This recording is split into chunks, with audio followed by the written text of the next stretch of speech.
We're talking about release and being very conscious, and we're isolating a part of the body to zone in, to be extra conscious of release of that body part.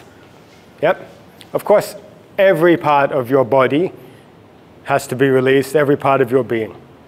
And I've been talking about wrong release, right, versus right release. So let's say, okay, I can release my shoulders. And someone pushes. Now, very slowly, if I release my shoulder in a wrong way, where I just sort of dissolve, disperse out into nowhere, he gets into that, right? So just free play, and I've got the wrong shoulders. Eventually, he catches that. I'm releasing, but my release is not integrating. It's not increasing my qualities of Tai Chi. So it's like I release my shoulder, but I integrate my shoulder. I integrate the release so that it's connected to my body, so that the chi becomes one. Here, I release.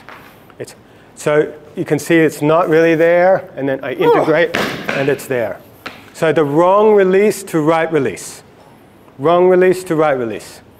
Right? Or just right, integrated song, integrated release. So don't just release. Endeavor to investigate and find out what is correct release versus wrong release.